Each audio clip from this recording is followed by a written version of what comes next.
So I love mulberries. They're prodigious fruiters. And so there are people who often ask me, is there any way I can stop this tree from fruiting? Because it, makes a huge mess over the ground, but you can't.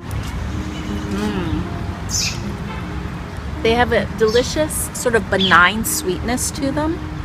And you can see these are white mulberries, but they've been hybridized with the red ones. So they're sort of like this perfect kind of hybridized Chinese American kind of fruit. I was raised in Flushing, Queens, raised by a single mother and loving Chinese grandparents. And it was my grandparents' copious amounts of food that they provided that really helped me to feel more at home in the world. And there was something about learning that the ingredients that my grandfather used to cook with, learning that they were growing all around us throughout the 5 boroughs, that actually made New York City seem so inspiring to me. Flower is beautiful, but it's the bud that you actually want to eat that is so good in hot and sour soup.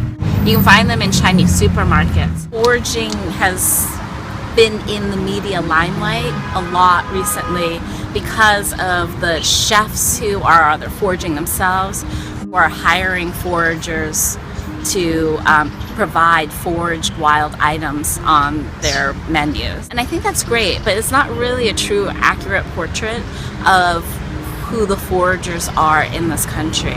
The foragers that I meet in the field are generally first-generation immigrants who are practicing the foraging cultures of their hometowns, right, of their homelands. Lamb's quarters is a treasured vegetable in Greek, Bangladeshi, and Persian cuisines. In the Mediterranean diet, you will see it collected and rendered into savory pies. It's out-spinached spinach in terms of pure greeny flavor. It is related to spinach, quinoa, and beets. These are violet leaves. The leaves are edible, as well as the flowers. They've also are used in the Native American tradition in terms of you can make a nice cough syrup from it. You can also make a simple syrup that you can mix with cocktails. That's really delicious too.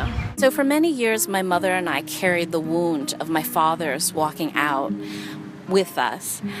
And there was something about foraging in nature that made me realize, well, actually, there's a great abundance of things all around us. You just need to know where to look.